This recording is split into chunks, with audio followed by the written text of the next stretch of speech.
आज के इस वीडियो में हम जानेंगे चेक बाउंस के केस में मैटर फाइल होने के तुरंत बाद शिकायतकर्ता को इंटरिम कंपनसेशन कैसे मिलता है। जी हाँ, इंटरिम कंपनसेशन यानी कि अंतरिम प्रतिकर।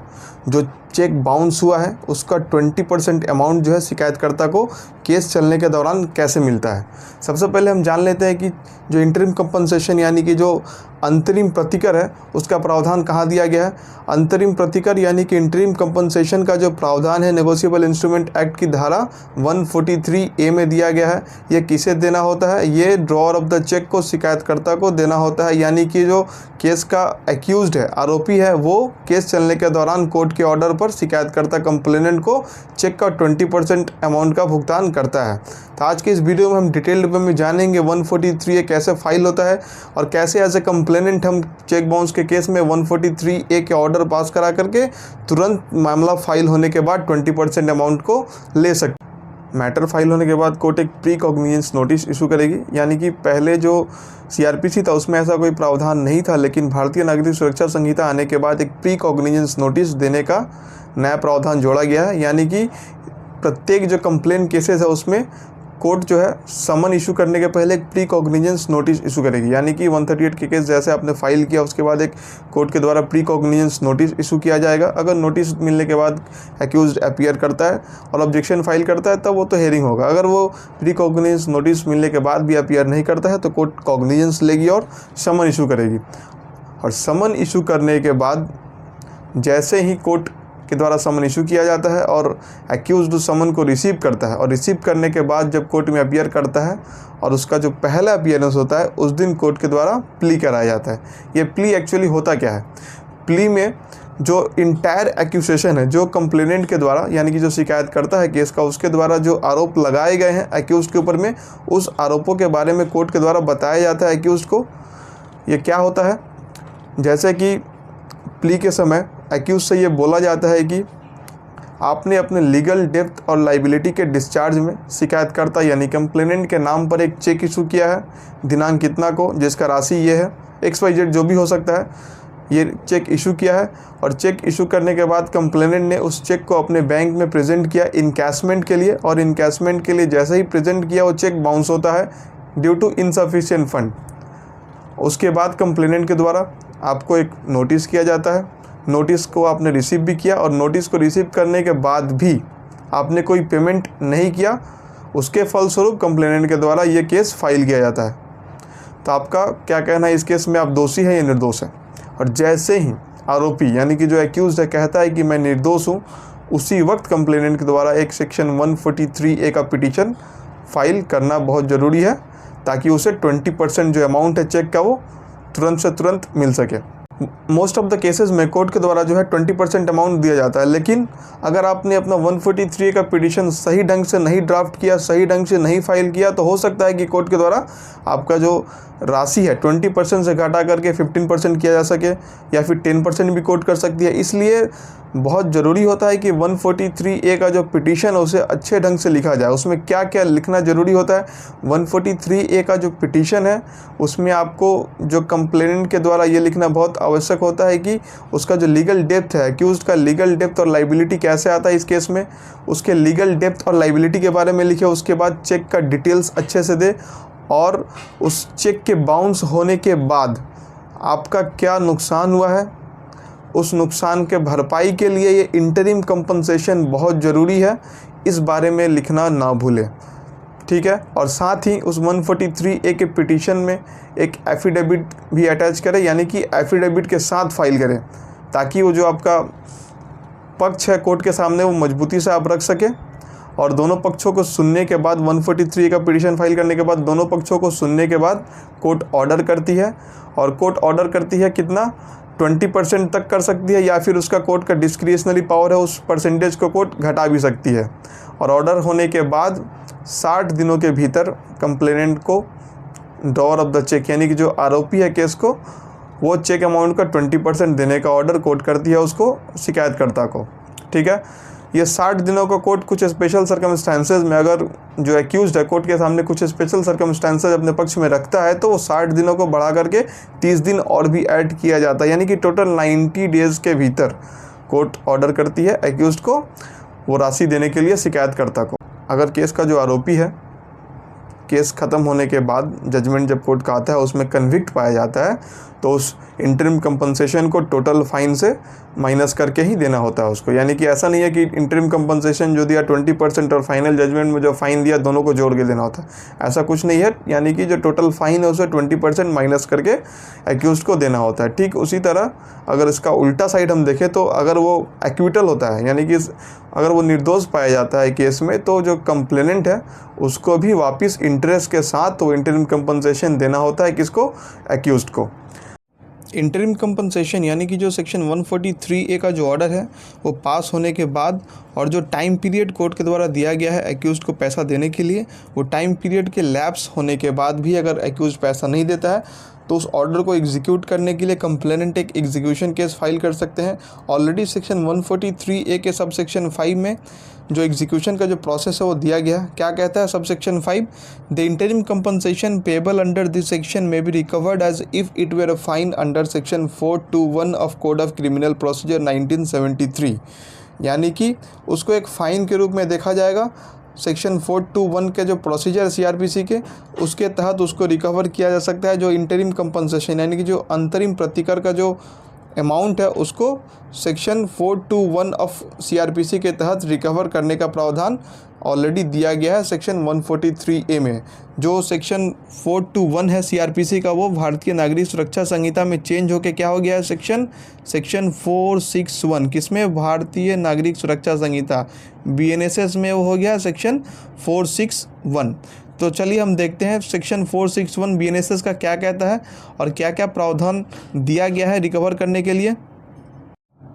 चलिए हम लोग जान लेते हैं कि जो फाइन का जो रिकवरी का जो प्रोसेस है CRPC में वो क्या कहता है। सेक्शन 421 यानी कि 461 ऑफ BNSS में सेम बात कही गई है।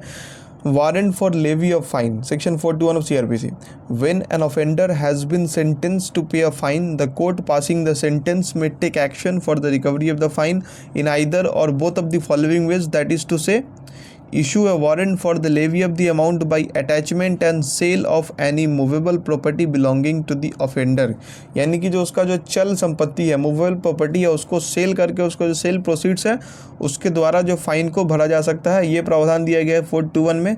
और दूसरा क्या कहता है sub clause B, issue a warrant to the collector of the district authorising him to realise the amount as arrears of land revenue from the movable और ई मूवेबल प्रॉपर्टी और बोथ ऑफ द डिफॉल्टर। यानी कि जो defaulter का चल और अचल संपत्ति या फिर दोनों को सेल करके जो एरियर्स ऑफ लैंड रेवेन्यू है उसके द्वारा भी फाइन का भुगतान करने का ऑर्डर कोर्ट कर सकती है।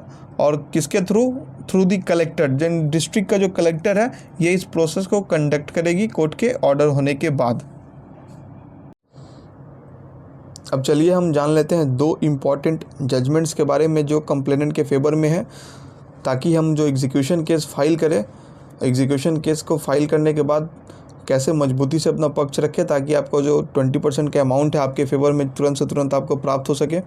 पहला जजमेंट अब देखते हैं। Sunil Kumar versus state of Bihar का है, 2022 में पास किया गया था ऑनरेबल पटना हाई कोर्ट के द्वारा। क्या कहना है ऑनरेबल हाई कोर्ट का इसमें? We notice that section 143A of NI act under subsection 5 specifically states that interim compensation payable under this section is recoverable as a fine under section 421 of code of criminal procedure. Section 421 subsection 1 clause B provides for issuance of warrant to the collector to realize amount as arrears of land revenue from movable and immovable properties of said defaulter। यानी कि court का कहना है कि 421 का जो provision है CRPC का उसमें ऑलरेडी उसका सबसेक्शन 1 का क्लॉज B में ये प्रोविज़न दिया गया है कि कलेक्टर को वारंट जाएगा कोर्ट के द्वारा, कोर्ट इशू करेगी कलेक्टर के नाम पे वारंट ताकि वो रियलाइज़ कर सके एरियर्स ऑफ लैंड रेवेन्यू, माने उसका चल और अचल संपत्ति दोनों के द्वारा लैंड रेवेन्यू के रूप में अमाउंट को रिकवर कर सके। उसके लिए कोर्ट वारंट करेगी कलेक्टर को ताकि वो प्रोसेस को पूरा कंडक्ट कर सके। ठीक है। The interim compensation so ordered under section 143A of NI act is recoverable as a fine under section 421 of CRPC which clearly falls under the definition of public demand. यानी कि जो fine recovery का जो process है 421 यानी कि 421 का जो रिकवरी प्रोसेस है उसको पब्लिक डिमांड के रूप में भी कलेक्टर चाहे तो ये प्रावधान कर सकता है। पब्लिक डिमांड क्या है? पब्लिक डिमांड रिकवरी एक्ट एक ऐसा कानून है जो सरकारी धन या सार्वजनिक मांग का वसूली के लिए एक प्रक्रिया निर्धारित करता है, जैसे कि कोई बकाया राशि हो, कोई कर हो या फिर कोई भी अन्य प्रकार का शुल्क हो। यह जो अधिनियम है पब्लिक डिमांड रिकवरी एक्ट, ये मांग वसूली की प्रक्रिया जैसे कि नोटिस जारी करना, जो डिफ़ॉल्टर है उसके संपत्ति को कुर्क करना, उसको नीलाम करना और ज़रूरी होने पर उसको गिरफ्तार करना जैसे टॉपिक्स को परिभाषित करता है, ताकि यह सुनिश्चित किया जा सके कि जो बकायादार है कानूनी रूप से जो देय धन है उसका भुगतान कर सके। विभिन्न राज्यों में अलग अलग रूप में ये एक्ट मौजूद है। ठीक है। The interim compensation so ordered under section 143A of NI act is recoverable as a fine under section 421 of CRPC, which clearly falls under definition of public demand. The petitioner's contention of non-applicability of the Recovery Act therefore necessarily has be negated. The learned court below was correct in issuing an order under section 143A of the NI Act for recovery of interim compensation as land revenue. यानी कि ये जो judgement है totally favour में है complainant के, कि 421 का जो एग्जीक्यूशन केस फाइल करेगा complainant in order to recover the interim compensation amount, उसमें ये पक्ष रख सकता है कि उसका जो डिफ़ॉल्टर है यानी कि जो आरोपी है उसको ये कलेक्टर के द्वारा रिकवरी करने का प्रोसेस जो है पूरा उसके फेवर में जाएगा कंप्लेनेंट के, और जो अमाउंट है उसको पब्लिक डिमांड के रूप में भी घोषित किया जा सकता है ताकि उसको रिकवरी किया जा सके through public demand recovery act. ठीक है, ये टोटली फेवर में है कंप्लेनेंट के ये जजमेंट। दूसरा जजमेंट हम देख लेते हैं, गुलजमा शाह जाहिर शाह वर्सेस श्री सदगुरु काका stone crusher 2023 Bombay honourable Bombay high court का जो नागपुर बेंच है उसके द्वारा ये ऑर्डर पास किया गया था।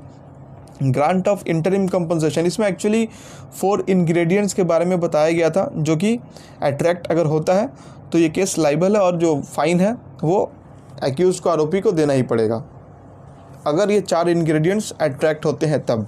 Grant of interim compensation would be at the discretion of the court. No doubt ये कोर्ट का डिस्क्रिशनरी पावर है कि वो ग्रांट करे 143 के ऑर्डर को, वो ग्रांट कर भी सकती है, ऑर्डर नहीं भी कर सकती है, based upon the consideration of various factors. क्या क्या फैक्टर्स है? पहला क्या कहता है, whether the requirements of section 138 of the act were fulfilled और नॉट, यानी कि जो सेक्शन 138 का जो इंग्रेडिएंट है वो फुलफिल हो रहा है कि नहीं, सबसे पहले ये देखेगा कोर्ट। दूसरा क्या देखेगा, whether the pleadings disclose the drawing of presumption और नॉट, यानी कि जो कंप्लेनेंट के द्वारा जो कंप्लेंट पिटिशन फाइल किया है उसमें वो जो प्लीडिंग्स यानी कि जो लिखा है उसके द्वारा ये किसी भी रूप से ये प्रस्तुत होता है कि नहीं कि जो प्रिजम्पशन है वो फेवर में आ रहा है, यानी कि जो प्रिजम्पशन है वो अगर ड्रॉ नहीं हो पा रहा है तब भी वो कोर्ट ऑर्डर नहीं करेगी, यानी कि जो प्रिजम्पशन है वो उसका आना अट्रैक्ट होना बहुत ज़रूरी है प्लीडिंग्स में, इसलिए ड्राफ्टिंग भी अच्छा से करना पड़ेगा कंप्लेनेंट को अपने पिटिशन का। Whether the proceedings were within limitation और नॉट, और जो प्रोसीडिंग्स है कोर्ट का वो लिमिटेशन में फाइल किया गया है कि नहीं कंप्लेनेंट के द्वारा, ये भी कोर्ट देखेगी। ये भी तीसरा कंडीशन है। Whether prima facie a legal डेप्थ और liability was disclosed from the complaint और the notice of demand preceding it, यानी कि एक लीगल डेप्थ और लाइबिलिटी वो है कि नहीं केस में, ये भी कोर्ट देखेगी ऑर्डर करने के पहले। उसमें क्या कहा है कोर्ट ने उसे देख लेते हैं। I do not find any substance in the aforesaid submission. One of the reasons of introducing section 143A of NI act by amending act of 20 of 2018 is to curtail the delaying tactics of unscrupulous drawers of dishonored checks due to easy filing of appeals and obtaining a stay on proceedings, and that the payee of dishonored check has to spend considerable time and resources in court proceedings। यानी कि court का कहना है कि 143A को लाने का ही main मकसद है कि जो डिले टैक्टिक्स है जो एक्यूज्ड के द्वारा अपनाया जाता है उसको कटल करना, ठीक है, और इंटरिम एक राहत देने का प्रावधान कंप्लेनेंट के फेवर में।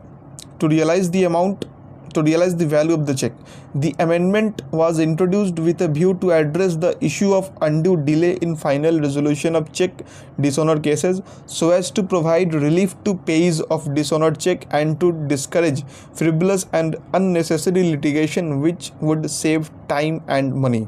यानी कि 143A का लाने का ही मकसद है कि किसी भी प्रकार का फ्रिवुलस और अननेसेसरी जो लिटिगेशन है उसको कटल किया जा सके और जो कोर्ट का समय है उसे बचाया जा सके। If this amendment is to be given effect to in its letter and spirit in my considered view once the factors enumerated in clause A to D, यानी कि जो ऊपर में हमने 4 जो कंडीशंस देखे हैं उसके बारे में कोर्ट कह रहा है, above are satisfied fulfilled then those are the reasons enough and thus case for awarding interim compensation exist। यानी कि जो 4 कंडीशंस हैं अगर वो फुलफिल होते हैं तो इंटरिम कंपनसेशन का जो ऑर्डर है वो फेवर में जाएगा कंप्लेनेंट के। In such circumstances the learned magistrate will be fully justified in awarding 20% interim compensation. अगर ये 4 जो कंडीशंस हमने देखे हैं ऊपर में उसको अगर फुलफिल कर लेता है कंप्लेनेंट तो 20% का जो इंटरिम कंपनसेशन है प्योरली उसके फेवर में जाएगा और कोर्ट ऑर्डर कर सकती है। ये कोर्ट का कहना है, ऑनरेबल हाई कोर्ट का। To expect the learned magistrate to assign additional reasons in a way will defeat the amendment for the reason that every order passed under this section 143A will then be challenged on the ground that there are no additional regions assigned by the learned magistrate, and if additional regions are assigned, the challenge will be that the regions assigned are not adequate, thereby opening floodgates of litigations। यानी कि जो 143 का जो hearing होता है उस समय accused के द्वारा यह भी पक्ष रखा जाता है कि एक रीज़न देना होगा कोर्ट को कि ऑर्डर क्यों पास कर रही है, या फिर ऑर्डर पास होने के बाद कोर्ट में जब अपर कोर्ट में चैलेंज करता है एक्यूज उस ऑर्डर को 143A को, तो उसमें कहता है कि जो लोअर कोर्ट है उसने बिना किसी रीज़न को असाइन किए हुए ही 143A का जो ऑर्डर है पास किया है। तो ऑनरेबल हाई कोर्ट क्या कहती है इसमें कि कोई भी स्पेशल, अगर वो 4 इंग्रेडिएंट्स अट्रैक्ट हो रहे हैं तो कोई भी स्पेशल रीज़न देने का ज़रूरत नहीं है। ठीक है, ये कोर्ट का कहना है। However, to reduce the interim compensation, additional reasons may be necessary indicating why it was being so done। हालांकि कोर्ट कहता है कि अगर जो अमाउंट है 20% से घटाया जाता है इंटरिम कंपनसेशन को, तब कोर्ट को ये एडिशनल रीजन देना पड़ेगा कि उस अमाउंट को क्यों घटाया गया है। तो इस तरह से हमने देखा इंटरिम कंपनसेशन को कंप्लेनेंट कैसे प्राप्त कर सकता है और क्या क्या प्रावधान है उसके, और क्या किन किन जजमेंट्स के माध्यम से अपने पक्ष में वो